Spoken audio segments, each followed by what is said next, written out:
예, 하나님께서는 죄인된 우리를 구원하시기 위해서 육신의 몸으로 이 땅에 오셨다가 십자가에 달려 돌아가시고 우리의 영원한 생명을 살리시기 위하여 부활하셨습니다. 우리 교인들은 많지 않지만 우리 옆 사람 한번 보면서 예수 부활하셨습니다 한번 인사 나눴으면 좋겠습니다. 네, 예수 부활.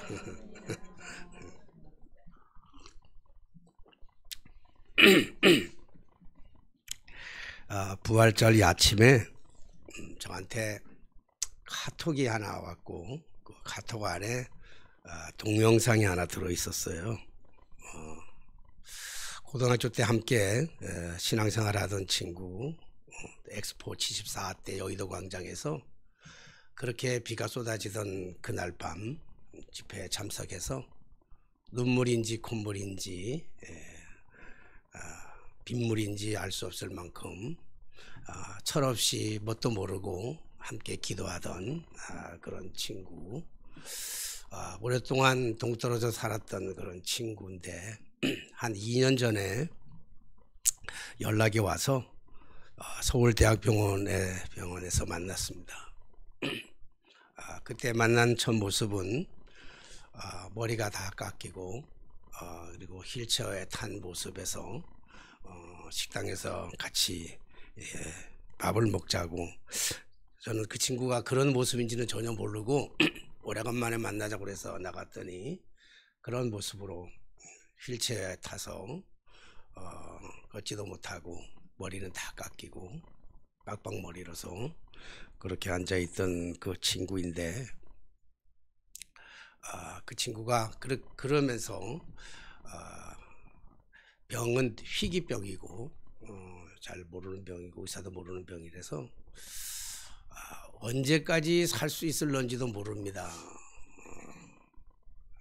살 수 있는 확률이라고 하는 것은 한 5% 정도밖에 안 되는 그런 거의 사형 선고를 받은 그런 친구였는데 그 친구의 모습이 얼마나 환한지 제가 위로하기는커녕 얼마나 자신만만하게 살아가는지, 또 반면에 죽음도 불사하고 죽음을 두려워하지 않고 오늘 죽는다 할지라도 나는 천국에 간다고 하는 분명한 확신을 가지고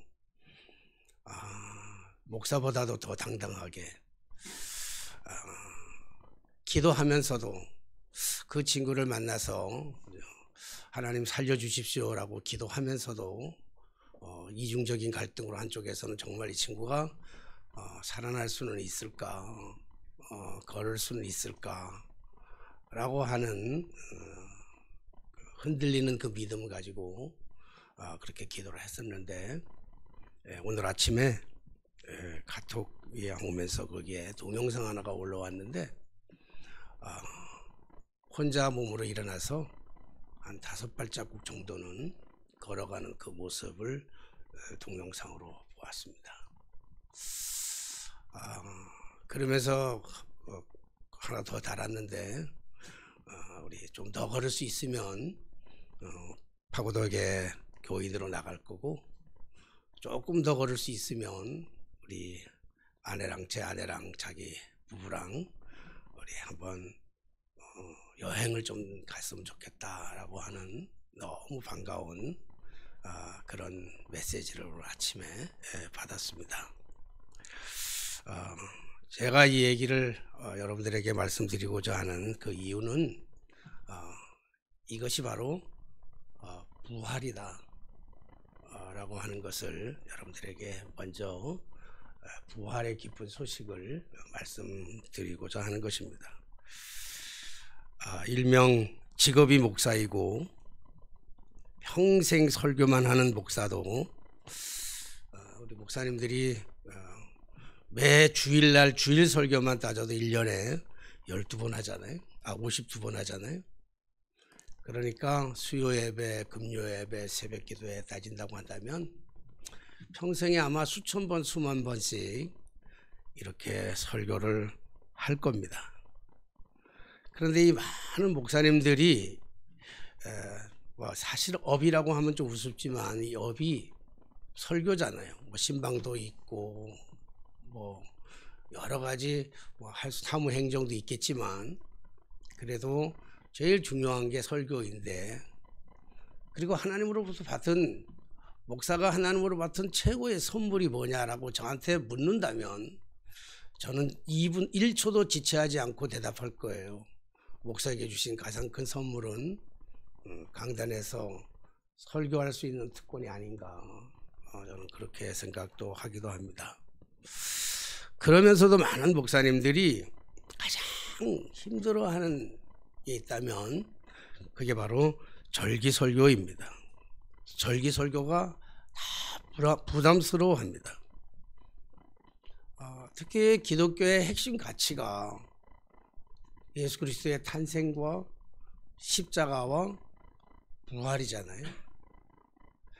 그런데 이 절기 때마다 돌아오는 성탄절 때 하는 설교라든지 부활절 때 하는 설교를 굉장히 힘들어합니다.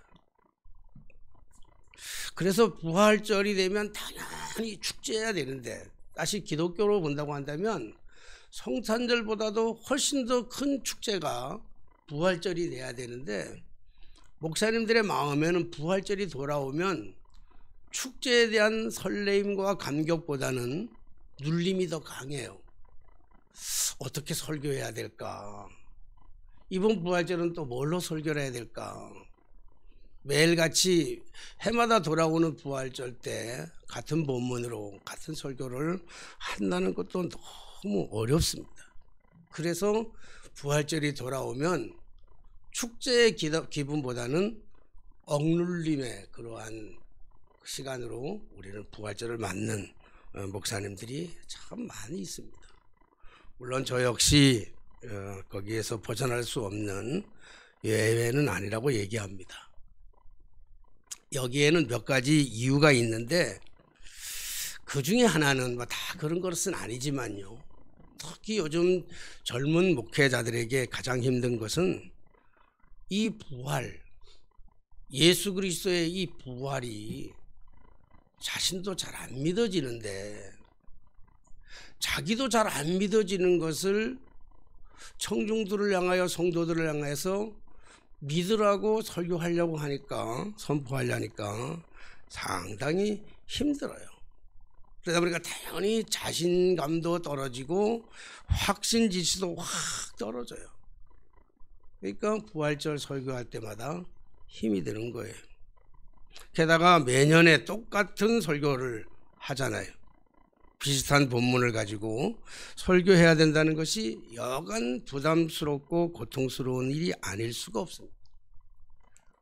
근데 참으로 다행한 것은 작년에 했던 설교를 목사 자신도 그 내용을 잘 기억하지 못하고, 성도들도 그 설교를, 작년에 들었던 부활절 설교를 기억하는 사람들이 거의 없다는 거예요. 그런데 이런 것들은 사실은 부차적인 것들입니다.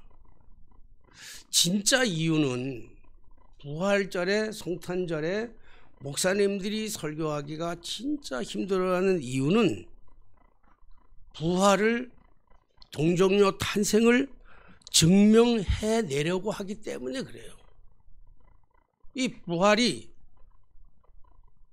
생물학적으로 사실이다, 이게 역사적으로 사실이다 라고 하는 것을 얘기해야 되는데, 청중들이 그걸 과연 믿겠느냐 하는 것입니다.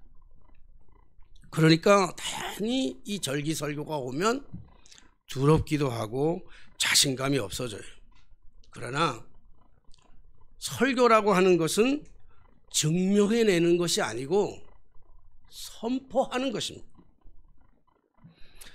설교는 확인하는 것이 아니고 믿음으로 고백하고 인정하고 받아들이는 것이에요. 이것이 설교하는 목사들이 가져야 될 마음의 자세이고, 설교를 듣는 성도들이 취해야 할 진정한 예배 자체입니다. 이걸 예배라고 그러는 거예요. 이게 설교라고 그러는단 말이에요. 우리는 예배 시간에 하나님의 생존을, 하나님의 살아계심을 증명하는 자리가 아니란 말이에요. 그러므로 부활도 마찬가지예요. 부활도 증명하는 것이 아니고 산 자의 삶을 살아가는 것입니다. 죽은 자의 삶을 살아가는 것이 아니고 산 자의 삶을 살아내는 것, 살아냄으로 말미암아 하나님이 살아계심을 증거하는 거예요. 설교는 선포하는 것이며 물질을 쫓아 살아가는 삶이 아니라 말씀을 쫓아가는 삶을 강단에서 보여줘야 되고 강단 아래서도 보여줘야 되는 거예요. 그게 설교입니다.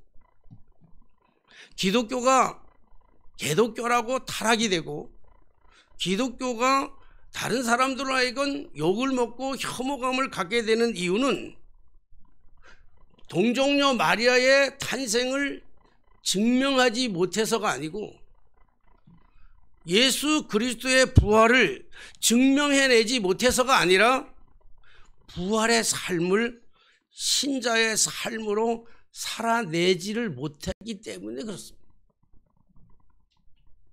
오늘 본문의 말씀은, 우리 함께 읽은 본문의 말씀은 그 배경이 창세기 22장에 있는 기록된 말씀입니다. 잘 알던 말씀이잖아요. 하나님께서 아브라함이 100세에 얻은 이삭을 모리아 산에 가서 산 제물로 바치라는 것 아닙니까? 그러니까 아브라함은 하나님의 그 말씀을 듣고 지체하지 아니하고 이삭과 그리고 사환들과 더불어서 사흘길을 가가지고 모리아 산에 올라가서 이삭을 결박한 다음에 제단 위에 올려놓고 그리고 나무를 장작을 쌓은 다음에 칼을 꺼내가지고 이삭을 죽이려고 칼을 내리치는 순간에 하나님께서 그의 팔을 잡으시고 아브라함을 부르시고 말씀하셨죠. 아브라함아, 이제야 네가 정녕 나를 사랑하는 줄을 이제 알았노라, 이렇게 말씀하셨어요. 저는 이 말씀을 이해하고 받아들이고 믿기까지가 굉장히 오랜 세월이 걸렸습니다.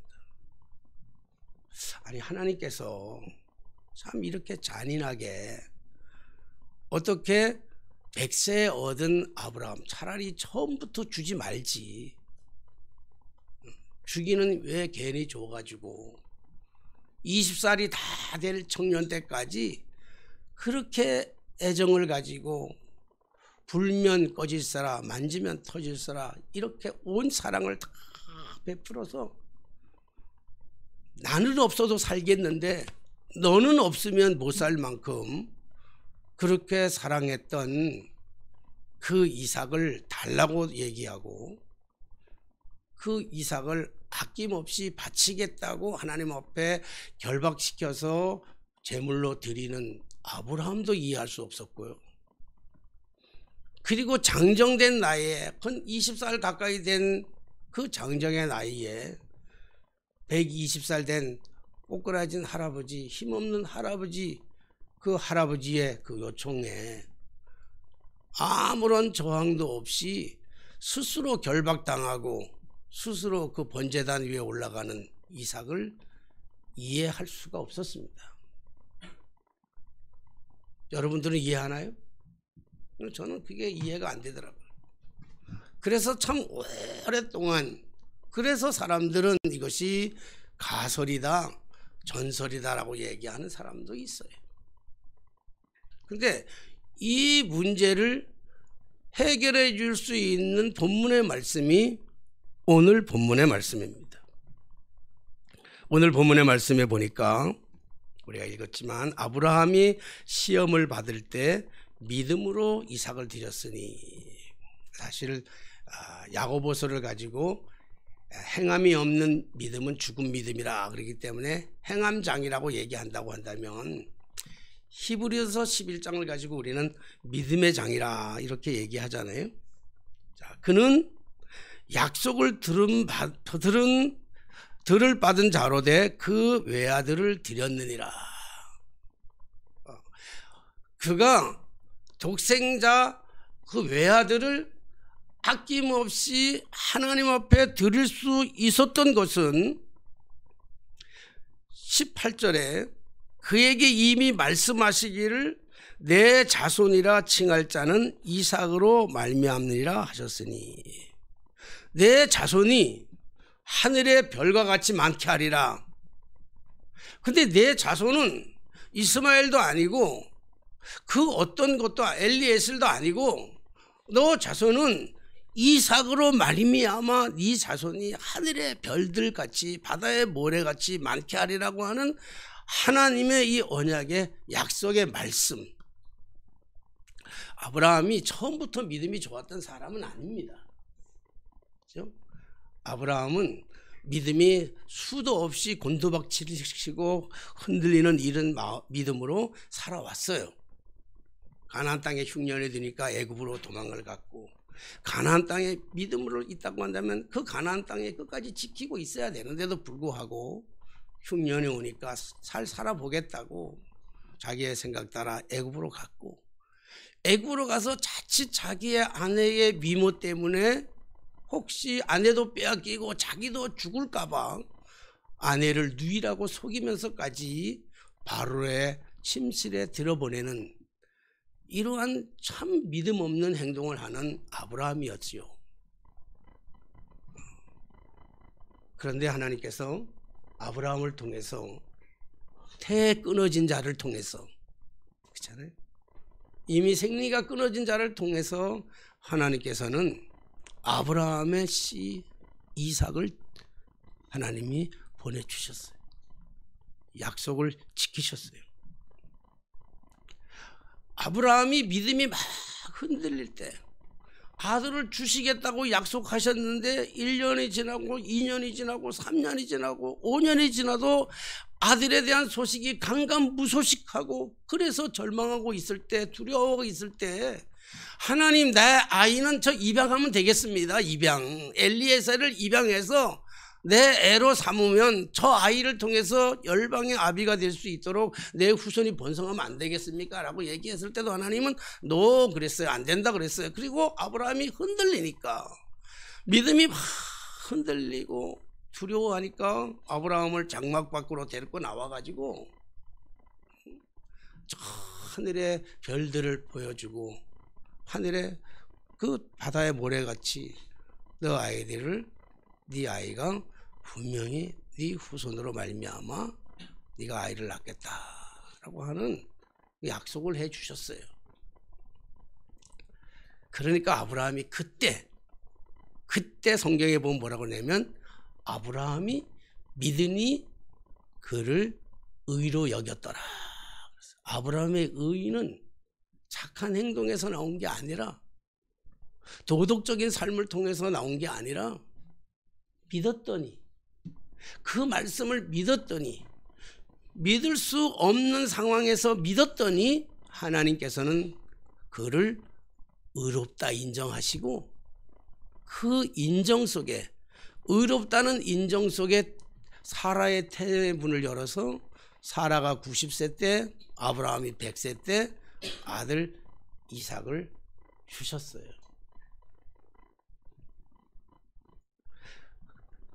아들 이삭을 주시면서 믿으니 의로 여겼다고 하는 사실처럼 19절의 말씀 보니까 그가 하나님이 능히 이삭을 죽은 자 가운데 다시 살리실 줄로 생각한지라. 죽었던 태를 살리시는 하나님, 그걸 믿으셨어요. 그리고 만약에 이삭을 내가 죽여가지고 없애버린다고 한다면 하나님의 약속은 그 순간 끝나는 거예요. 안 그렇습니까?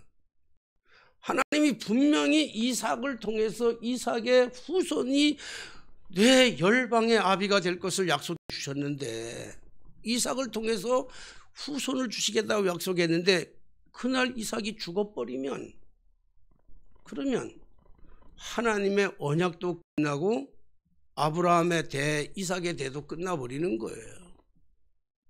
죽여버리면 되는 거지 뭐, 그냥 확 죽여버리면. 그래서 불신자들은 그렇게 얘기할 수도 있어요. 확 죽여버리지. 그러면 하나님은 안 계시는 거잖아. 하나님의 약속은 꽝이잖아. 하나님의 약속은 어리석음이잖아. 그런데 아브라함은 죽이려고 했던 게 아니라, 죽이려고 칼을 들고 죽이려고만 폼 잡은 게 아니라 진짜 죽였어요. 진짜 죽이려고 칼을 내리치는 거예요. 하나님 마음 떠보는 것도 아니라고 진짜 죽이려고 내려쳤어요. 그래서 죽으면 하나님의 약속도, 하나님의 말씀도, 성경의 말씀도 다 끝나는 거예요. 근데 하나님 막으셨잖아요. 아브라함이 이 잔인하리만큼 아주 이게 부정하리만큼, 못된 만큼 정말 이런 아버지가 어디 있어요. 이런 아버지가 될지언정 칼로 내리찍었던 이유는, 오늘 성경 말씀은 히브리서 기자는 얘기해요. 죽어도, 내가 죽였어도 하나님이 다시 살리실 것이라고 하는 사실을 믿었기 때문이라고 그러잖아요. 내가 설사 죽인다 할지라도 하나님은 살리셔. 이게 부활의 신앙입니다. 예수 그리스도가 우리를 위해서 십자가에서 처절하게 죽을 수 있었던 것은, 하나님 아버지가 외아들 예수를 그렇게 내어줄 수 있었던 것은, 십자가에 달려 돌아가시게끔 놔둘 수 있는 것은 다시 살리실 것을 우리 주님 하나님은 알고 계셨기 때문에 그렇습니다. 그래서 부활이 생물학적으로 사람이 죽었다가 살아날 수 있느냐 없느냐, 역사적으로 맞느냐 아니냐 이 따지는 것이 아니고 부활의 삶을 살아내는 것이지요. 요즘 저를 참 좋아하고 현존하는 인물들 중에 아마 세 번째 손가락 속에 들어갈 만큼 나를 존경하는 우리 젊은 친구가 하나 있는데, 이 젊은 친구가 나를 요즘 가끔 괴롭혀요. 괴롭힌다는 말보다는 귀찮게 한다는 말이 좀 더 맞는가 이렇게 생각해요. 얼마 전에는 저한테 목사님은 제로 포인트 필드라고 하는 걸 아세요? 그러더라고요. 그래서 모르겠는데 그랬더니, 모르면 좀 공부를 해서 나한테 좀 가르쳐 주세요. 그리고는 책을 한 권 줬어요. 책을 읽다가 보니까 많이 짜증이 나더라고. 그래서 젊은 친구의 약속이니까 그래도 제가 다른 걸 제거 놓고는 읽어야 되겠다. 그리고는 열심히 읽다가 4분의 한 3 정도를 읽다가 책을 패댕겨 쳐버렸어요. 에이, 시간도 낭비고 읽지 말아야 되겠다. 그리고 패댕겨 쳐버렸어요. 그리고 그 친구한테 다시 책을 돌려줬어. 돌려주고 났는데, 그리고 한 몇 주간 잠잠하디만은 또 찾아와가지고 하는 말이, 이게 이제 가설이거든요. 가설. 이 제로 포인트 필드라고 하는 것은 과학자의 입장에서 바라본 운의 원리라는 거야. 운의 원리. 이 우주에는 운이 이게 큰 힘이 작용하고 있는데, 그래서 이 우주의 모든 곳에마다 이 편재하고 있는 에너지 장애, 에너지가 있다는 거예요. 그래서 이 우주의 모든 과거와 현재와 미래의 모든 정보가 그 안에 다 들어있어요. 보통 일반적인 사람들이 볼 때는 이 진공 상태를 가리켜서 우리는 무의 세계라 그러잖아. 아무것도 없다고 이렇게 보는데 양자 물리학에서는 양자 진공이라고 봐요. 이게 이 진공 상태를 양자 진공이라 이렇게 부르는데 여기에는 이 방대한 에너지가 이 극미소라고 하는 이 세계가 존재하는데 이 우주의 탄생도 이 극미소 세계 이 에너지가 빅뱅을 일으켜가지고 큰 폭병을 일으켜가지고 하나의 지구를 하나의 우주를 만들어냈다. 이 장안에는 우주의 과거와 현재와 미래 모든 사건이 파동으로 홀로그램 구조를 기록되어 있다고 하는 하나의 과학자의 가설이에요. 이 가설이기 때문에 쓸데없다고 내가 이제 읽다가 포기해 버렸고 그랬는데 이 젊은 친구가 저를 좋아하는 젊은 친구가 저를 싫어하면 뭐 그냥 만나지도 않을 텐데 저를 워낙 좋아하고 존경하니까 제 주변에서 계속 맴돌다가 또 와가지고는 야 나 그 가설 그건 가설이야 가설. 야 그건 하나의 과학자의 물리학자의 가설인데 그걸 가설을 접목시켜 가지고 결국 뭐냐면 그런 이 양자 물리학이라고 하는 제로 포인트 필드라고 하는 것을 가지고 신을 부정하는 거예요. 부처도 없고 하나님도 없고 모든 신은 없어. 그래서 이걸 얘기하는데 그걸 가만히 읽다 보면 그 하나의 가설을 믿으라고 하는 그 신앙이에요. 기독교의 신앙을 부정하면서 그 가설적 신앙을 믿어야 된다고 하는 그 믿음의 가설이기 때문에 하나의 가설이니까 제가 평가쳤는데 이 친구가 요즘은 또 와가지고는 계속해서 뭘 얘기하냐면 목사님 그 가설이 사실인 것을 증명해내면 어떡할 겁니까? 이걸 질문하는 거예요. 목사님 그 증명해내면 그 가설을 증명하면 목사님 어떨 건데요? 그래. 그래서 네가 증명하면 내가 그랬어. 네가 증명해내면 아마 세계 물리학 노벨상을 받을 거다. 그리고 내가 한 가지 더 얘기를 담았어요. 만약에 그게 증명이 된다 할지라도 과학자들이 그것이 사실이라고 하는 사실로 증명해낸다 할지라도 나는 하나님을 믿을 거라고 그랬어요. 우리는 윤회를 안 믿잖아요. 그죠? 개가 태어나가지고 다시 죽었다가 사람 되고 사람이 죽었다가 개로 태어나는 이런 윤회는 안 믿잖아요. 그러니까 우리는 이 육신으로 죽었다가 이 육신으로 다시 태어나는 이런 존재는 아니잖아요. 제로 포인트 필드의 가설이 사실이라고 한다 할지라도 나는 여전히 하나님을 믿을 것이며 나는 다시 죽었다가 태어나도 목사가 될 거라고 그랬어요. 목사가 될 거예요, 여러분들. 그런 일은 없겠죠. 다시 태어난 일은 없겠지만 정말 나는 다시 태어난다 할지라도 다른 직업을 선택하지 아니하고 나는 목사로 선택할 거예요. 자기도 하나님을 믿고 싶은데 끊임없이 제 주변을 돌아다니면서 한 얘기가 그거예요. 목사님, 나도 정말 하나님을 믿고요. 정말 하나님을 믿고 싶어요. 그런데 하나님이 안 보이잖아요. 하나님 좀 보여주세요. 하나님의 소리가 안 들리잖아요.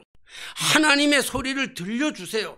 하나님이 보여지면 하나님의 음성이 들리면 나는 진짜로 하나님을 믿을게요 라고 하는 이야기로 들려요. 존재하지도 않고 존재하지도 않는 하나님을 믿는다는 게 너무 바보 같아서 저는 제로 포인트 필드를 그 가설을 그 사실을 진짜 믿고 싶어요. 아마 그 친구만 그런 게 아니라 어쩌면 많은 이 땅의 젊은이들이 거기에 속고 있지는 않을까 이런 생각합니다. 그것이 여러분 그렇게 계속 저를 붙어 다니면서 만약 그것이 사실이라면 절 보고 어떻게 하겠냐고 귀찮게 하는 이 젊은이, 그것이 사실로 증명된다 할지라도 나는 하나님, 성령님, 예수님을 믿을 것이며 다시 태어나도 목사가 될 거예요. 왜냐하면 제로 포인트 필드가 사실이라고 할지라도 그 사실을 움직이시는 분이 하나님이라고 믿기 때문에 그렇습니다. 저는 우연을 안 믿습니다. 우연은 없습니다. 우리의 만남은, 오늘 저와 여러분들의 만남은 우연이 아니고 하나님이 우연을 가장한 필연이라고 저는 믿습니다. 이 세상에 수십억의 인구가 살아가고 있습니다. 대한민국에서만 남녀들이 5천만 명 가까이 살아가고 있어요. 그 5천만 명 가까이 살아가는, 젊은이들의 숫자는, 총각 처녀 숫자는 정확하게 몇 명이 살아가는지 잘 몰랐어요.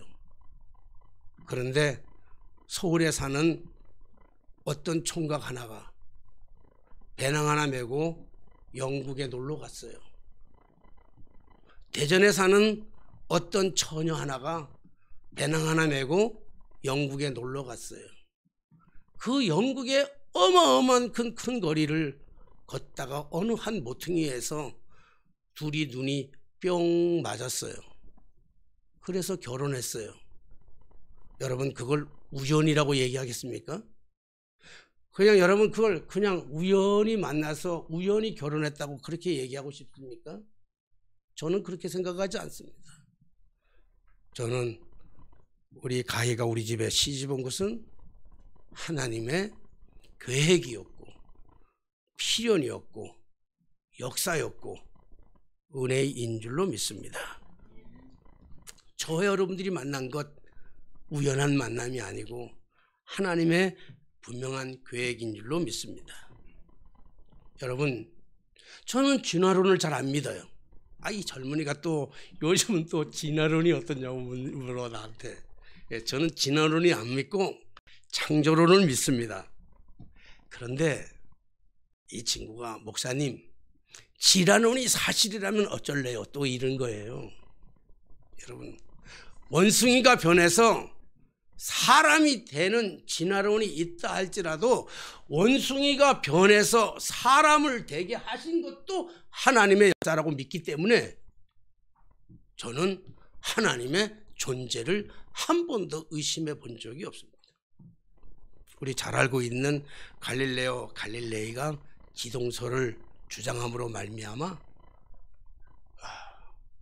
이 종교계에서 퇴출을 당했잖아요. 그렇잖아요?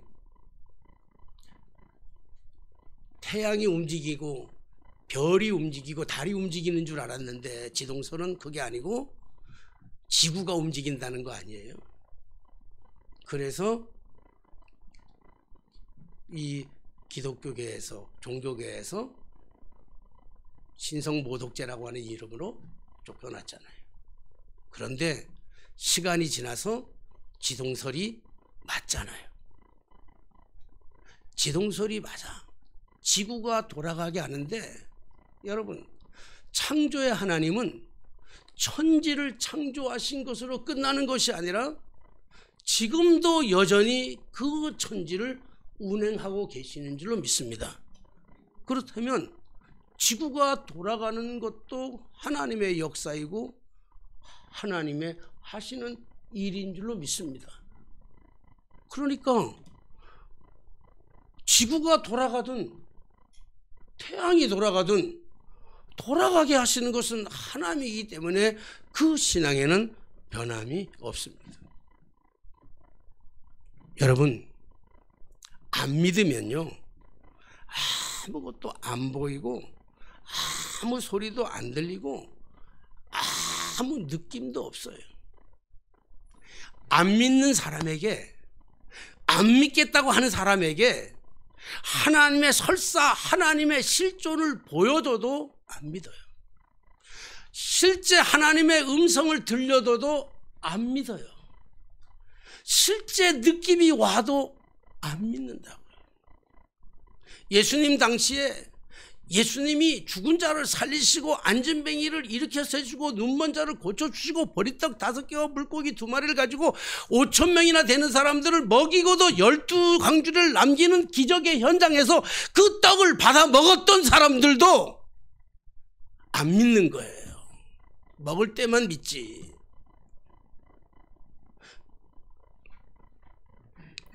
이스라엘 백성들이 출애굽을 해서 광야를 지나는 동안 하늘 문을 여셔서 하늘에서 만나를 내려주시고 하늘의 문을 열어가지고 하늘에서 메추라기를 떨어뜨려서 그들이 40년 광야의 길에서 그들이 굶어 죽지 않게 만드신 그 하나님의 기적을 보면서도 그들은 여전히 하나님을 안 믿어요.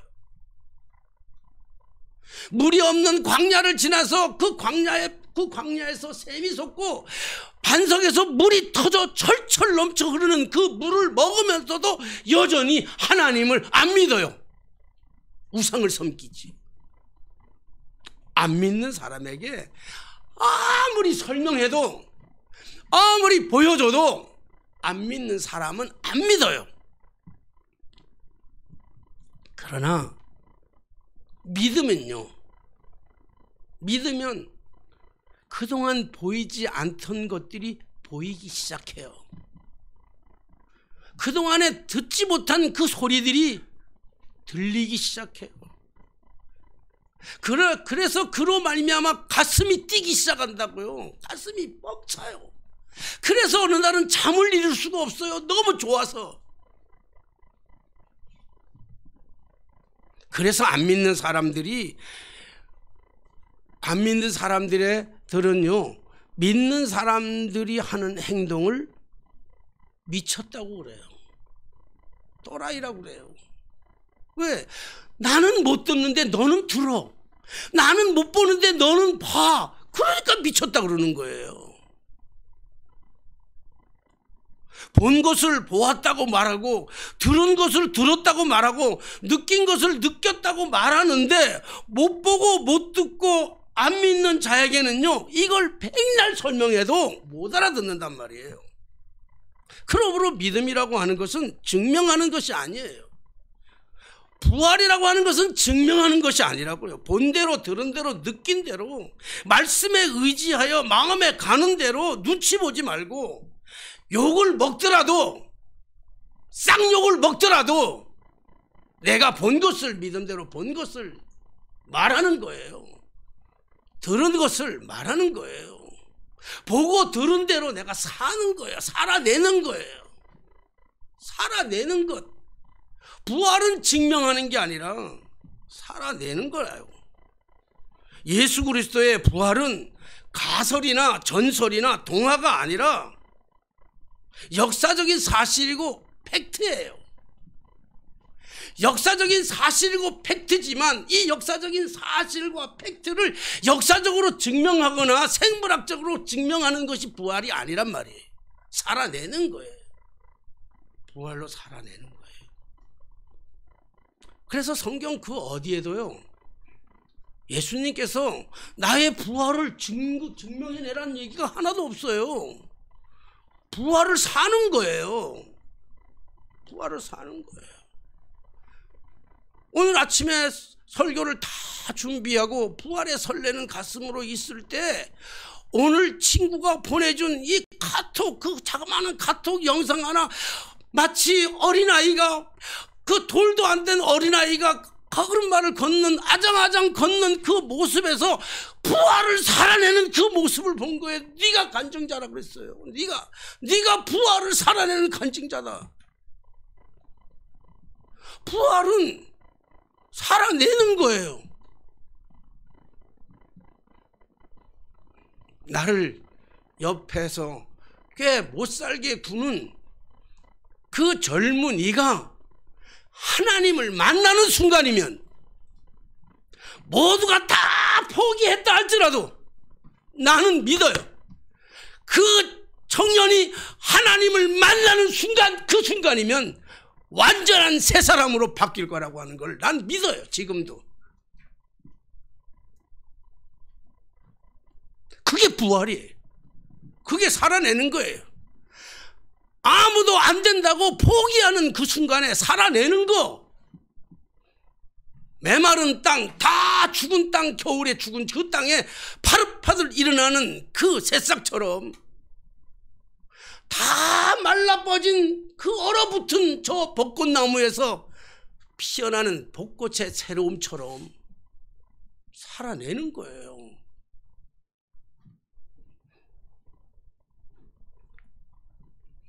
우리 기독교가 힘을 잃어가는 것은 부활을 증명해내지 못하기 때문에 기독교가 힘을 잃어나가는 게 아니고 부활의 삶을 살아내지 못하기 때문에 그래요.